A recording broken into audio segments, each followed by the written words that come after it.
Check, member of the Society of Kenya, and vying for the position of Vice President of the Society of Kenya, an election that will be held in about a day's time, on 29th of February 2024. And currently working as a teacher in the field of law, and I have had an extensive career in the legal profession, spanning from private practice to academia, a bit of corporate, and also public service. When I was at Attorney General, I worked at the Attorney General as well.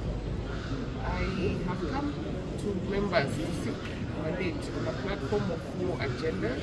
Number 1 is the strengthening of corporate governance in the Secretariat. A Vice President the Law Society of Kenya is one who chairs the Staff and Finance Committee, and that requires a person who is experienced in matters corporate governance, matters handling of people, staff, and finance, and that is something that I do on a day-to-day basis at my workplace in the Kenya School of Law.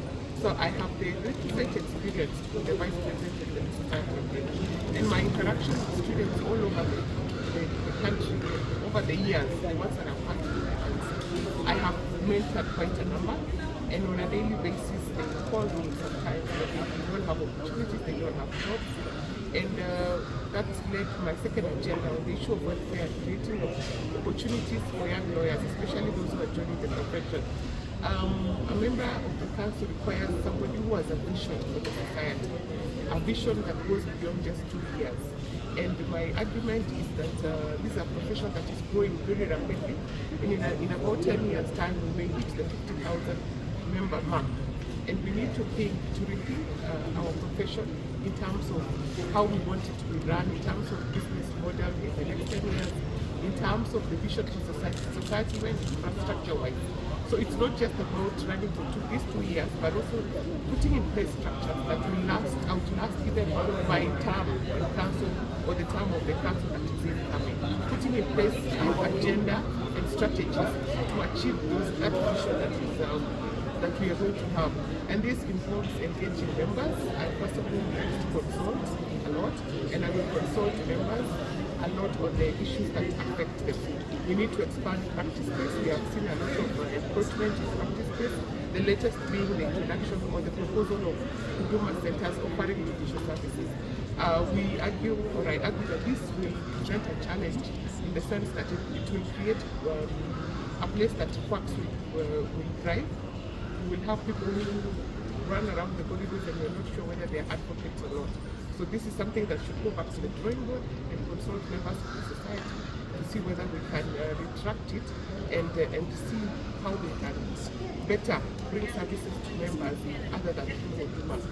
One of my proposal is that we need to strengthen the National Legal Aid Service, which is under the Attorney General. If it is well funded, it will be able to not only absorb lawyers, but also provide services to members of the public free of charge, those who need the services. So that is another way, that is a better way of bringing services closer to the members of the public rather than just through the Huduma Center. And finally, my proposal is that members need to be more engaged in their activities of the society, and I propose that in future we need to have members participating in the budget making process. That way they set the agenda for the society for the next 2 years, and number 2, we avoid the quarrels that we have at the AGM every year over how money has been spent by the council and the secretariat. That and many more. The rule of law, of course, we champion for the rule of law. We emphasize the fact that court orders must be obeyed. It is not an option. It is not something that the executive can cherry pick and say we will obey this one and not obey this one. And where there is a court order that does not favor the government needs to go back to the drawing board and find a solution to the problem instead of saying that we will not obey court orders. So that and among others are part of the agenda that I've presented to members as I travel the country, as I shared my agenda, even my poster speaks of that. And I urge the members of the Law Society of Kenya, come 29th of February, to vote me in as their Vice President. I am reachable, I am stable, I am mature, I am bold. I speak my mind, and I'm a person who is dependable. Thank you very much, and I appreciate it.